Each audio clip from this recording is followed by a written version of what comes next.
U.S. President Donald Trump said he had ordered the Department of Homeland Security to step up its extreme vetting program following a vehicle attack in New York on Tuesday that left 8 people dead. "I have just ordered Homeland Security to step up our already extreme vetting program. Being politically correct is fine, but not for this," Trump wrote on Twitter, hours after a man driving a pickup truck plowed through a bike path in Lower Manhattan, in what has been treated as an act of terror. The victims include a Belgian citizen and 5 Argentinians.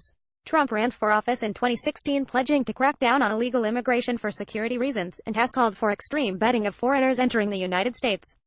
He did not specify how or when practices would change. Officials speaking on condition of anonymity identified the attacker as 29-year-old Saifullah Saipov, an Uzbek citizen who came to the U.S. legally in 2010. Saipov has a Florida driving license but may have been living in New Jersey, reports said. The suspect was shot by police and is in custody. He underwent surgery and was in critical condition, but was expected to survive. Witnesses have said the suspect was shouting Allahu Akbar, Arabic for God is great, during the attack, and there have been multiple, unconfirmed, reports that a note expressing support for ISIS has been found in the rented truck used in the attack. The White House said Trump was briefed on the attack by Chief of Staff John Kelly. In initial comments, Trump wrote on Twitter in NYC, "Looks like another attack by a very sick and deranged person.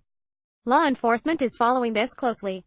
Not in the USA." The tweet came roughly 30 minutes after First Lady Melania Trump responded to the attack on Twitter by saying, "My heart breaks for NYC today. Thoughts prayers as we monitor the situation."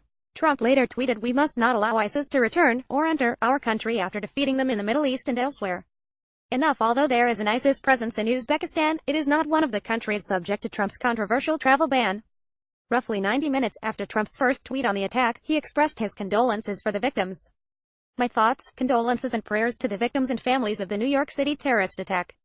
God and your country are with you," Trump said on Twitter. 8 people killed after truck drives onto New York bike path. Video report. New York City Mayor Bill de Blasio and New York Governor Andrew Cuomo condemned the attack as an act of terrorism, but urged New Yorkers not to be afraid of further attacks. De Blasio told reporters, "The bottom line is we are going to go about our business. We are not going to be deterred." Cuomo echoed him in more vigorous terms, saying, "We go forward together. And we go forward stronger than ever. We're not going to let them win." In Washington, Senate Minority Leader Chuck Schumer issued a statement after being briefed by the FBI about the attack. The New York Democrat said, "First and foremost, our thoughts are with the victims and their families. As one of thousands of New Yorkers who regularly rides on the path where this attack took place, I'm particularly grateful to the NYPD and first responders who work day in and day out to keep us safe, and to those that responded to the scene today. As the investigation unfolds, it's critical that we learn what we can from this incident and do everything we can to prevent this from happening again. The scourge of terrorism is unfortunately still with us, and we must remain vigilant as ever." Schumer's words of support were echoed by Speaker Paul Ryan, who tweeted, "Our hearts are with the victims of this apparent act of terror in New York City. Thank you to all the first responders,